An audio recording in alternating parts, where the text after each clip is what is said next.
You know what scares me most? It's not dying. It's that I waited until now to really live. Dear Daniel, thank you for answering the phone. Thank you for staying on the line. The mistake that saved her. When a billionaire called a stranger's number, the hospital room glowed with the soft amber light of a bedside lamp, casting long shadows across the sterile white walls. Victoria Ashford sat propped against pale blue pillows, her fingers trembling as they hovered over her laptop keyboard. The heart monitor beside her bed beeped in a steady rhythm, a cruel reminder that each beep could be among her last. At 34, Victoria had never imagined dying. She'd built an empire from her father's modest tech startup, turning Ashford Industries into a billion-dollar corporation that revolutionized sustainable energy. She'd graced magazine covers, been named one of Fortune's most powerful women under 40, and had more money than she could spend in 10 lifetimes. None of it mattered now. The doctors had given her weeks, maybe a month if she was lucky. Stage IV pancreatic cancer, discovered far too late. She'd ignored the symptoms, pushed through the pain, convinced that her willpower could overcome anything. She'd been wrong. Victoria's hand moved to her phone. She needed to hear a familiar voice, someone who'd known her before the wealth, before the corporate battles, before everything became about profit margins and shareholder meetings. She scrolled through her contacts until she found the name. Marcus Chen, her college roommate's brother, the one person who'd never wanted anything from her except friendship. She hadn't spoken to him in 2 years, but tonight, facing the darkness alone, she needed to hear someone tell her that her life had meant something beyond quarterly earnings reports. Her vision blurred with tears as she tapped the number. The phone rang once, twice, 3 times. "Hello?" A man's voice answered, rough with sleep and confusion. "Marcus?" Victoria's voice cracked. "It's Victoria. Victoria Ashford. I know it's late, but I need someone to talk to. I'm scared, and I don't have anyone else to call, and—" "I'm sorry," the voice interrupted gently. "I think you have the wrong number. My name's Daniel, not Marcus." Victoria pulled the phone away from her ear, staring at the screen through tear-blurred eyes. She'd misdialed. In her emotional state, she'd transposed 2 digits. "Oh God, I'm so sorry," she whispered. "I didn't mean to wake you. I'll just—" "Wait," Daniel said quickly. "Don't hang up." Something in his voice made her pause. It wasn't pity exactly. It was understanding. "You sound like you're going through something," he continued softly. "And I'm already awake. My daughter had a nightmare, and I just got her back to sleep. Sometimes it helps to talk to a stranger. No judgment, no history, just—" A voice in the dark. Victoria let out a shaky laugh. "You don't know what you're offering." "I'm not exactly— I'm in a very complicated situation. Try me," Daniel said. She could hear him moving, probably settling into a chair.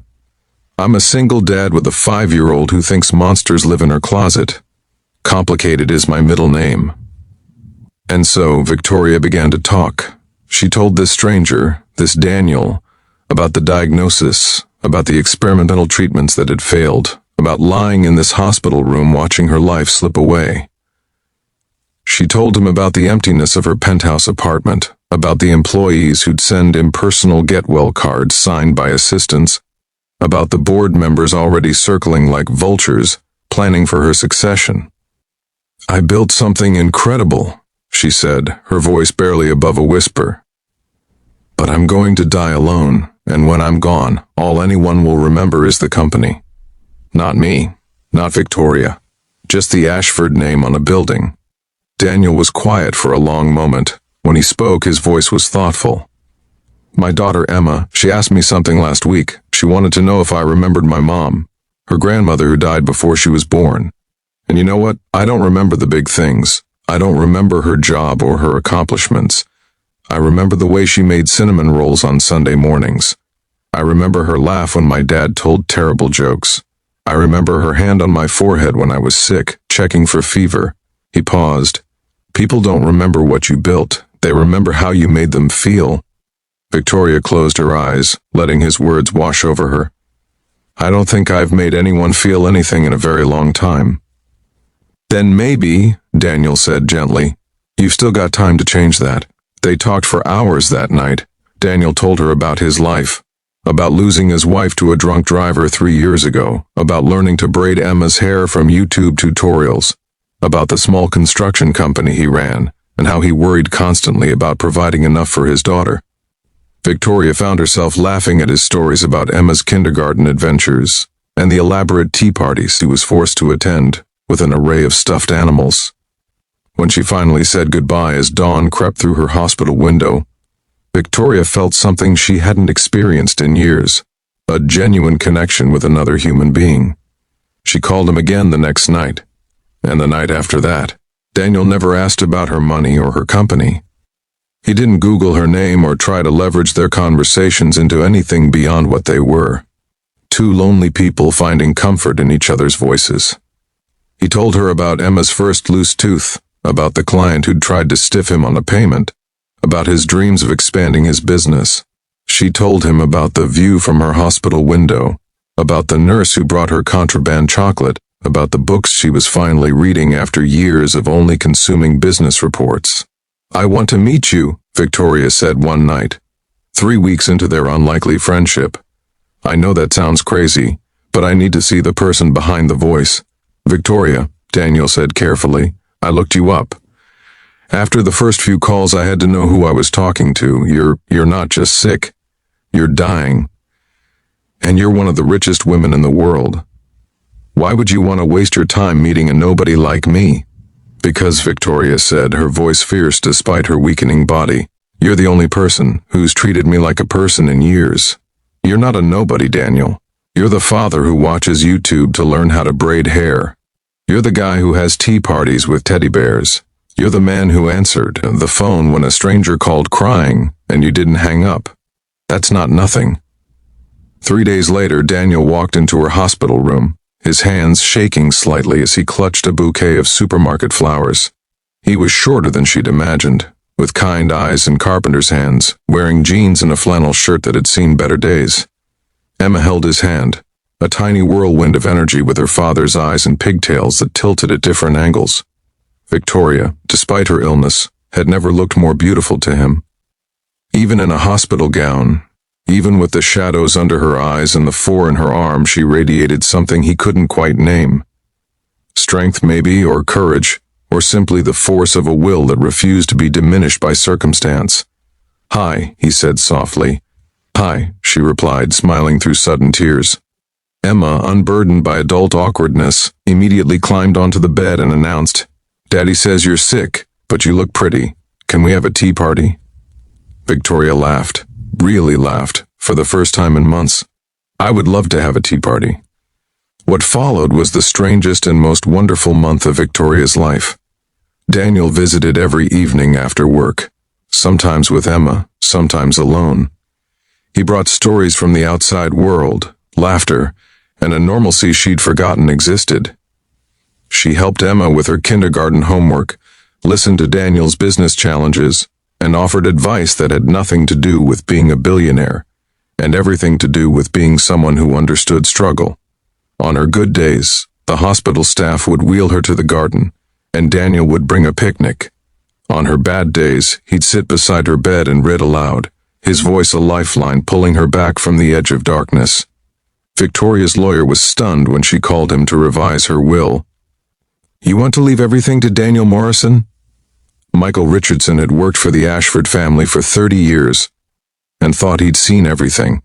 "Victoria, you've known this man for 5 weeks. He could be after your money."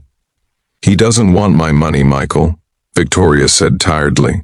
"But I want him and Emma to have it. Set up a trust. Make sure Emma's education is covered, that Daniel's business gets the capital he needs to expand. And the rest.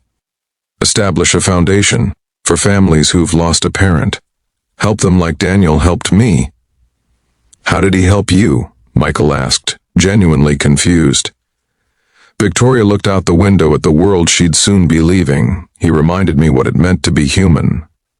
The end came on a Tuesday morning. Daniel sat beside her bed, holding her hand, while Emma slept in the chair, exhausted from an overnight visit. "I'm scared," Victoria whispered. I know, Daniel said, tears streaming down his face. But you're not alone. You're not alone, Victoria. Stay with me? She asked, her voice barely audible. I'm not going anywhere, he promised. And he didn't. He held her hand as her breathing slowed, as the monitors began their final frantic alarms, as the nurses rushed in with sympathetic faces. He stayed as they turned off the machines, as they gave him a moment to say goodbye, as Emma woke up and cried without fully understanding why. A week later, Michael Richardson sat across from Daniel in a conference room that cost more per square foot than Daniel's entire house. Victoria left you everything, Michael said simply. The company will be managed by the board, but you're the majority shareholder. The penthouse, the properties, the investments, all in trust for you and Emma. She wanted you to have choices, the freedom she never gave herself. Daniel stared at the papers, seeing not numbers but the woman who'd become so important to him in such a short time. The woman who'd called the wrong number and found exactly the right person. There's one more thing, Michael said, sliding an envelope across the table. She asked me to give you this. Daniel opened it with shaking hands. Dear Daniel, thank you for answering the phone. Thank you for staying on the line. Thank you for showing me that a life worth living isn't measured in dollars or deals, but in moments of connection, in laughter shared, in hands held in the darkness. I called the wrong number that night, but somehow I found exactly what I needed. I found a friend. I found someone who saw me, really saw me, not the empire or the money, but just Victoria, the woman who was scared and alone and desperate for someone to care. You cared. You and Emma brought light into my darkest hours. You gave me something I'd lost years ago. Hope. Not hope that I'd survive, but hope that my life had meaning beyond spreadsheets and stock prices. Use the money to build the life you deserve. Give Emma everything she needs and more. Be the amazing father I know you are. And maybe when she's older, tell her about me. Not about the business or the wealth, but about the tea parties and the garden picnics and the woman who loved you both in the time she had left. Thank you for staying with me. Love, Victoria. Daniel folded the letter carefully and slipped it back into the envelope. Through the window of the conference room, he could see the Ashford Industries building, gleaming in the morning sun, a monument to a woman's ambition and drive. But in his pocket, he carried something more valuable. A letter from a woman who'd learned, in her final days, that love and connection matter more than any empire. She'd called the wrong number, but in the end, it had been exactly the right mistake.